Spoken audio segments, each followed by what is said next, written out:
So yesterday I was invited to speak at a memorial to bring awareness to domestic violence. And so I wanted to share that speech with you that I wrote. I usually speak from the heart, but I wanted to write out something because I wanted to make sure that I was touching on all of the things that I had been asked to touch on. And so I just want to read this to you because I think that it's so important for people to know that it's not just one gender, one race. It happens everywhere. And so I'm going to read what I spoke to them yesterday.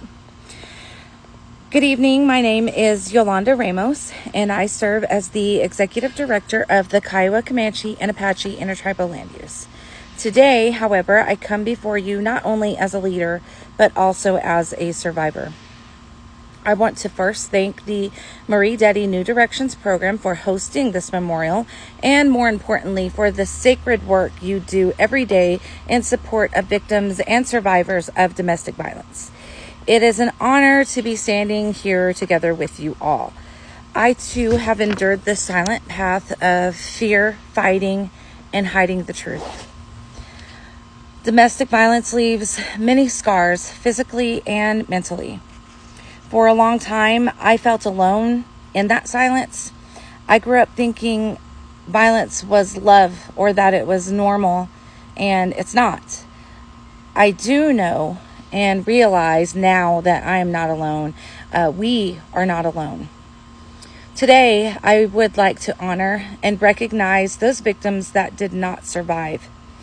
In our Native communities, we say those victims' names.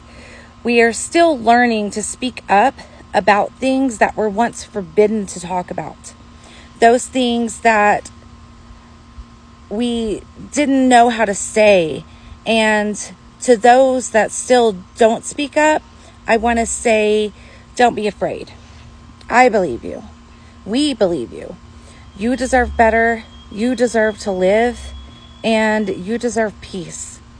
Domestic violence touches every race, gender, age, and even background. However, in Native American communities, among my Kiowa, Comanche, and Apache relatives and other tribes, the statistics are devastating.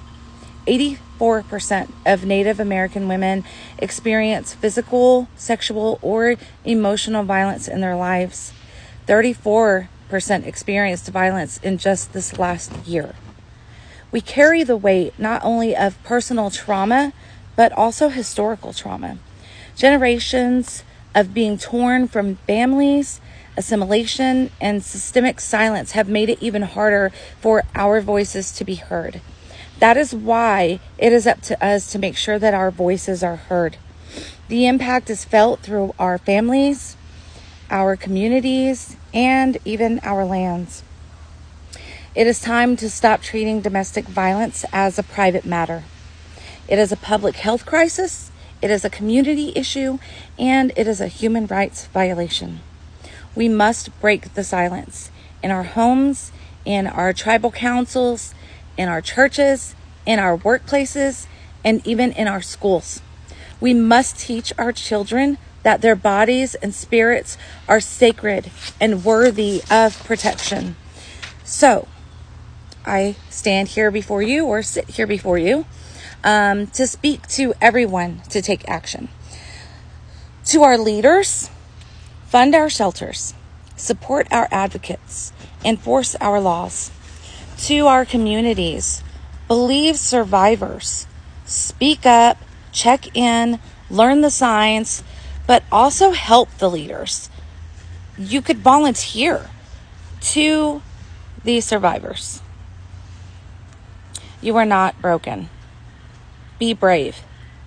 Speak up. Please speak up. You matter. Everybody has a right to live free from violence. So let us honor the courage it takes to survive and the work it takes to change a culture. So let's not fight only against domestic violence today or this month, but every day.